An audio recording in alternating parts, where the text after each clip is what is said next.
Today on Fresno State Focus, find out how a local church is helping members of the community. For 3 years, Fresno State alumnus Justin Garza has battled cancer with little hope of getting better. World Series championships, with their most recent one being earned in 2012. That's a lot compared to their opponent, the Royals, who have one World Series title from 1985. Sunday in the Save Mart Center, Marvell Harris helped put the team ahead in the first 8 minutes of the game, scoring 9 of the 10 points. According to a British study last year, it is said that fat taxes would have to raise the price of unhealthy food by as much as 20% in order to decrease consumption by enough to reduce obesity. This big gulp right here has 500 calories, which means 35 teaspoons of sugar. In 1880, Kearney bought himself this 6,000-acre farm in southwest Fresno, where he established his Fruitvale estate and began growing the raisin grape. Many new projects in process. Cat Haven is focusing on Jaguar Jungle, which will add 3 enclosures for Jaguar sisters Rose and Samba, and also a newcomer that will be arriving from Brazil. When the family came, and this is when he came alone. It was just weeks after the Armenian genocide that Jack Gavigian's dad, who was in the U.S., went back to his homeland for his family. When he went back to Armenia from America in 1914, in 15 he went back to pick them up, and they were all gone, and it was a mess. History will tell you that. But Gavigian managed to save his new wife. My dad is there, his mother's here.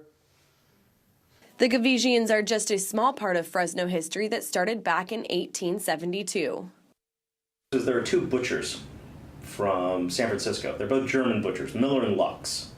And Miller and Lux were looking for land to feed cattle and to graze cattle.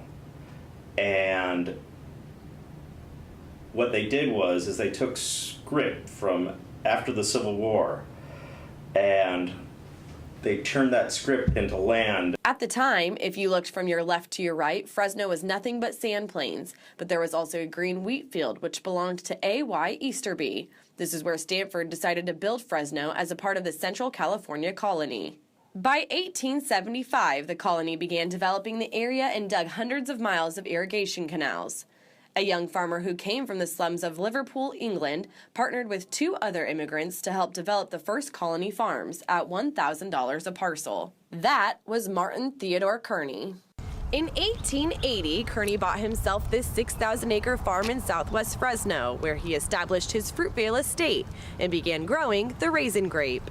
Most of this land was dedicated to growing raisins, so whether you lived in San Francisco or New York at the turn of the century, if you looked at your box of raisins, it would have a picture of Fresno on it. So Kearney was preceded by the Chinese railroad workers and Scandinavian farmers, and followed by Germans, Russians, and Japanese, who all came here to start a new life. Agriculture and diversity, 2 things the Central Valley has always been known for. Dayna Lipkin, Fresno State Focus. So that was it, kids. Also, we'll talk about religious diversity. Thank you for joining us. We'll see you December 3rd.